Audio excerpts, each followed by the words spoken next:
finally may movie ka. Oh, anong feeling mo? Na ikaw yung most in-demand actor ngayon. Hindi naman siguro. I hope, I wish, I pray na sana in demand na, in demand. And it just so happens na lahat po ng pelikula na shoot ko last week, ipinalabas ngayon. And you know when it rains, Oh, yeah. so nagkataon lang po. Like ito, shoot namin 2023. The movie I'm showing now sa cinemas ngayon, yung I Remember You, pinalabas nung, shoot namin last year, February. So, tapos itong sinushoot ko na sa September, which is for Viva Films. And then may October with TBA. My Lord, May November po for Project 8. So, MMFF na lang po ang hinihintay ko. Pero anong feeling mo sinasabi na parang you're an underrated actor, no? Kasi ang galing mo, an underrated leading man. Halos lahat naging kapartner mo na ng mga leading ladies eh. Hindi po lahat eh. Pero karamihan, no? Oo, sabi ko na kanina, gusto ko makatrabaho si Miss Bea, si Miss Marian, si Glyza, hindi ko pa nakakatrabaho. Si Angge, konting role lang, si Angelica Pacaliwan. At sina Kim Chu, di ba? So, I hope marami pa akong hindi nakakatrabaho. Sana Pero how does it feel pag sinasabi underrated actor ka? underrated. Minsan po kasi, even I can say this for myself, minsan kasi I'm too, iba yung target ko sa career path ko. Minsan, nakikita ko rin sa sarili ko na I'm too mainstream for indie and I'm too indie for mainstream. Parang kasi sinatanggap ko pa rin po kasi basta gusto ko yung material. Hindi ako namimili ng ito yung sobrang or papili siguro ako sa project. Pero underrated, hindi ko alam kung ano magiging reaction. Pero ikaw ba, do you think yung baby mo is parang sunod-sunod yung mga projects mo rin, ano? Swerte? Parang lucky charm? Yes, I can say. Wala nang lumabas yung baby. I think din po nakatulong na may anak at asawa ko may anak. I'm really taking care of the family while making movies kasi mas lumalim yung idea ko, lalo na napupunta ako sa romance ngayon. Mas lumalim yung idea ko nun. So mas vulnerable po ako ngayon, mas confident, mas relaxed, mas weighty, mas patient. So I think that brings roles eh. Kasi nandun lang talaga ako sa acting side of it eh, na gusto ko lang magkaroon ng meaty characters yung bawat directors ko. Pero, JC, kanina inamin mo na there's parang hindi ka comfortable with the kissing scenes. Punta mo kayo ni Rian, di ba? Na syempre first time you together. Sa wife mo, okay lang ba sa kanya yung mga ganun? Tumatanggap ka naman sa may kissing scenes. may bed scene minsan, Most especially now that you're a father, may nagbago ba? Or may kailangan bang mabago? I guess, every time may pelikula ako, kinikwento ko sa kanya yung pelikula. Kung anong nangyayari. Even after the shoot, kinikwento ko sa kanya kung ano yung mga nangyayari. So, para hindi siya nabibigla. Minsan kasi, yun doon nagmumula yung away yun. Nabibigla na lang yung misis ko kasi ano ba naman yun? totoo. So walang chance na gumawa ka ng kissing scene na hindi mo pinahal Oh, sa yun. kanya? So lagi mong sinasabi sa kanya. At least as much as in-inform. possible, kung ipapakilala ko sa kanya yung leading lady ko para maging secure. Oo, tama naman din. Siya sa set. Oo. Na madalaw siya. Kilala niyo muna yung mga leading ladies mo. So anong impression niya kay Rian? Kay Rian, nung time po na yun, sige nga, alam niya na maganda yung kwento natin. Gusto niya. Pero hindi yun to the point na personal na kinikilala, kinakaibigan. Oh, hindi naman. She wants to be comfortable na. Ganun na. Ano lang yung mga preparations mo before and after the kissing scene? Kasi I heard may mga actors na nagtutoothbrush ng 10 times.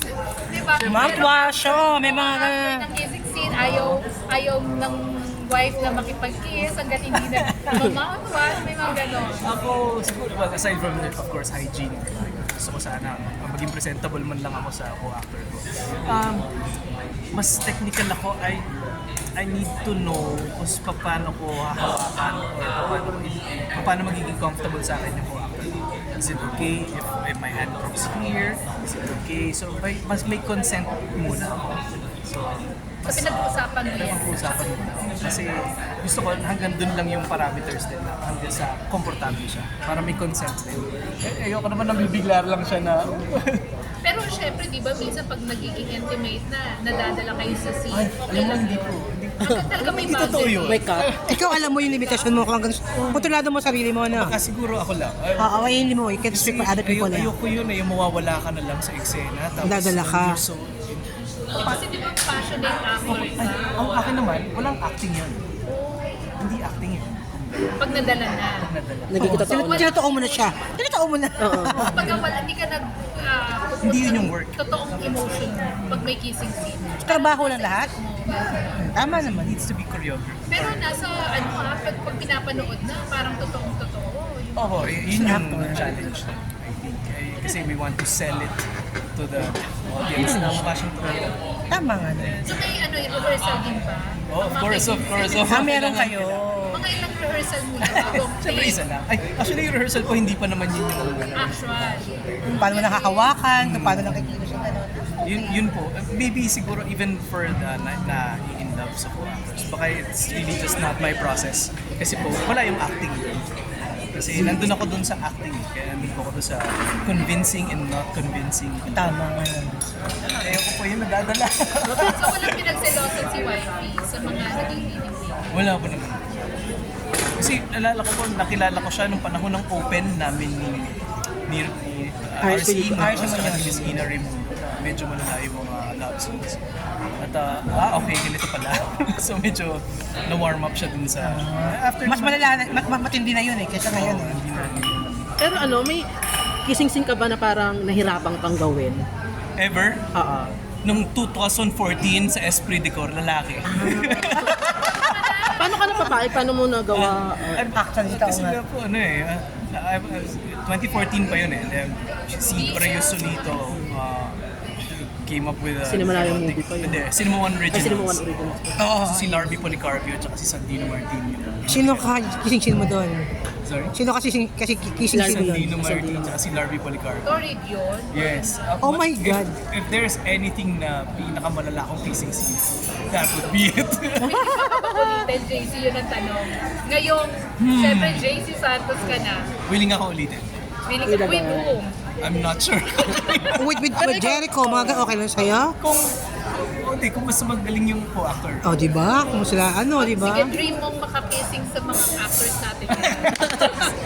Actually, yung kissing, kanina ba sinasabi ko, hindi ko pa Okay, as a person, marami kaming close friends, hindi ko pa nami-meet si John Lloyd Cruz. Inaamin ko na ngayon. John Lloyd Hindi ko pa siya nakikita as a person. Sa mong buhay mo? Yung buong buhay ko.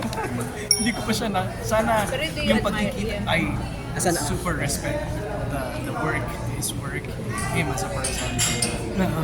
Sana yung susunod na pagkikita namin, trabaho. Project na. Wow, parang And game ka maganda yung makipag-kissing JC, scene. oo. Magkaroon kayong kissing. Papayag ba si Jared makipag-kissing scene? Parang hindi ko makita yung papayag ng Tingnan ganun yung natin. friend. Pero Kissing kung scene. ano maganda talaga yung story. Kasi di Oo, pareho kayo magaling na actor At mo. may developing a movie right now with my writers. We want to pitch to him just to work with him. Kung sabi mo si Janice, chika niya yun. ka na. Bongga. Nagpa-produce ka na rin.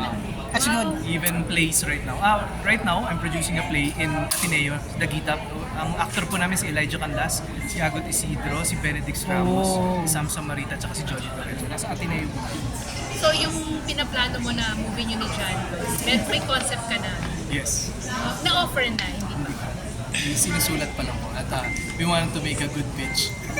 Oo naman, para something mapabalik else. siya ulit, di ba? Sayang, magaling na actor kasi yun eh. Sobra. Sana, I mean, lahat ng standard ng Filipino actor, I think, Naka Jan Lloyd. nasa kanya. Exciting yun, Jason.